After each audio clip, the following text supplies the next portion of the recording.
اور ابھی آپ کو اہم خبر دیں، پنجاب اسمبلی کی تحلیل سے متعلق گورنر پنجاب کا بیان۔ فیصلہ کیا ہے کہ اسمبلی کی تحلیل کے عمل کا حصہ نہیں بنوں گا، ایسا کرنے سے آئینی عمل میں رکاوٹ کا کوئی اندیشہ نہیں۔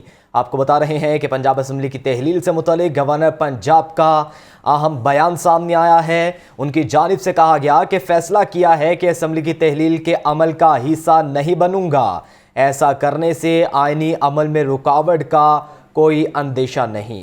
بات کرنے کے لیے ہمارے ساتھ موجود ہیں محمد یاسین۔ یاسین بتائے گا اس بارے میں۔ پنجاب اسمبلی کے تحلیل کا معاملہ جو گزشتہ 48 گھنٹوں سے اس کا انتظار کیا جا رہا تھا، اب ابھی چند منٹ قبل ہی جو گورنر پنجاب نے اس حوالے سے یہ گورنر ہاؤس کی طرف سے یہ ذرائع نے بتایا کہ گورنر نے اسمبلی پر دستخط کرنے سے انکار کر دیا ہے۔ ان کا کہنا ہے کہ میں نے فیصلہ کیا ہے کہ میں اسمبلی کے تحلیل کے عمل کا حصہ نہیں بنوں گا، ایسے کرنے سے آئینی عمل میں کسی قسم کی کوئی رکاوٹ کا اندیشہ بھی نہیں ہے۔ انہوں نے کہا کہ آئین اور قانون میں صراحت کے ساتھ تمام معاملات کے آگے بڑھنے کا راستہ موجود ہے۔ واضح رہے کہ بہت سے چینل جو ہے وہ سارا دن چلاتے رہے کہ گورنر نے اس پر اسمبلی پر دستخط کر دی ہے، جبکہ لاہور نیوز اس حوالے سے مسلسل یہ چلاتا رہا کہ گورنر کی دستخط کا انتظار ہے۔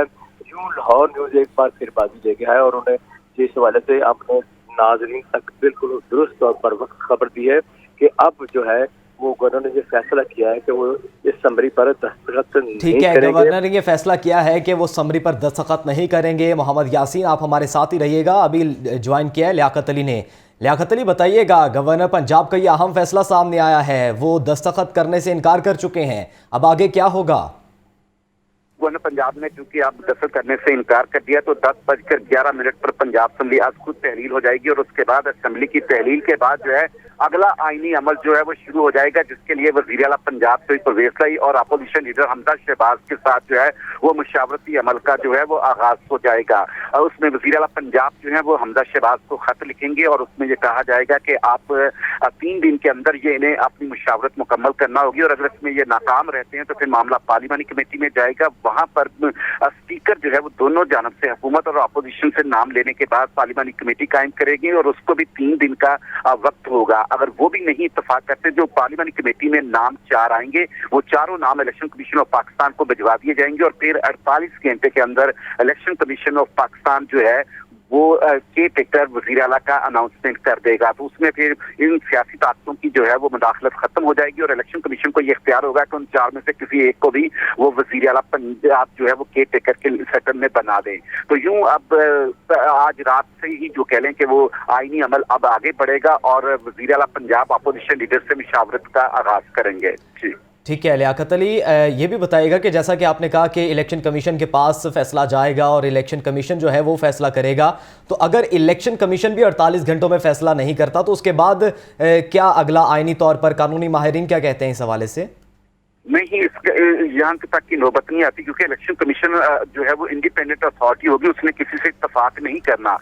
حکومت اور اپوزیشن میں عدم اتفاق ہو سکتا ہے، پارلیمانی کمیٹی میں عدم اتفاق ہو سکتا ہے، لیکن الیکشن کمیشن تو ایک ادارہ ہے، ان 4 میں سے کسی ایک کو جو وہ مناسب سمجھے گا اس کو وہ کے ٹیکر سیٹ اپ کے لیے نگران وزیر اعلیٰ کے طور پر نوٹیفائی کر دیں گے، تو وہاں سے معاملہ آگے کہیں نہیں جائے گا۔ الیکشن کمیشن از لاسٹ کہہ لیں کہ ڈیسٹینیشن، جہاں سے یہ ہر صورت میں جو ہے وہ نوٹیفیکیشن ہونا ہے، اس کے آگے معاملات نہیں جائیں گے۔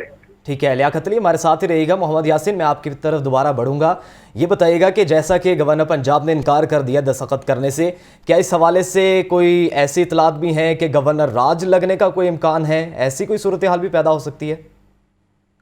ایسا کوئی امکان نہیں ہے، نہ ہی پارٹی نے اس حوالے سے کوئی اشارہ تن بھی بات نہیں کی۔ میرا نہیں خیال کہ کبھی کوئی اس طرح کا ماحول بھی ایسا نہیں ہے، بالکل امن کے ساتھ ہر کام ہو رہا ہے۔ تو یہ جو گورنر راج ہے، اس حوالے سے بھی کیا سرائیاں نہیں کی جا سکتی، کیونکہ میں سمجھتا ہوں کہ اب یہ ایک سیاسی اور جمہوری عمل جو ہے وہ ایک پروسیس میں ہے، اور اس دوران کوئی ایسا ممکن نہیں ہے کہ کوئی اس حوالے سے کوئی رسک لے گا کہ گورنر ہاؤس کی بات کی جائے یا گورنر ہاؤس لگایا گورنر راج لگایا۔ لیاقت علی، محمد یاسین ہمارے ساتھ ہی رہیے گا۔ ابھی ہمیں جوائن کیا ہے سینئر تجزیہ کار سلمان غنی صاحب نے۔ سلمان غنی صاحب، بہت شکریہ آپ کے وقت کا۔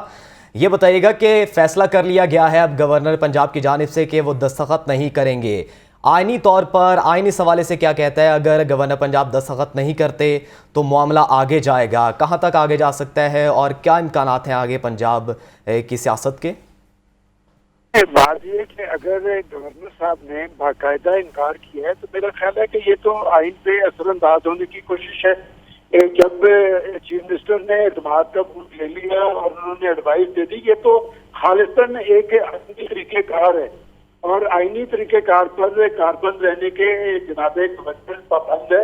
میں نہیں سمجھ پایا کہ جی گورنر نے اس کا انکار کیوں کیا ہے، اور اس سے پہلے بھی ماضی کے اندر اس طرح کی جو مشق جو ہے وہ ہوتی رہی ہے کہ جب چیف منسٹر نے کہا ہے تو اس پہ عمل پیرا ہونا ضروری ہوتا ہے۔ تا وقت ہے کہ اگر کسی نے اسے عدالت میں چیلنج کیا ہو، کیونکہ اسمبلی توڑنے کے اس اقدام کو عدالت میں چیلنج نہیں کیا گیا، تو میں یہ وجوہات سمجھنے سے قاصر ہوں کہ گورنر صاحب نے اس پہ انکار کیا۔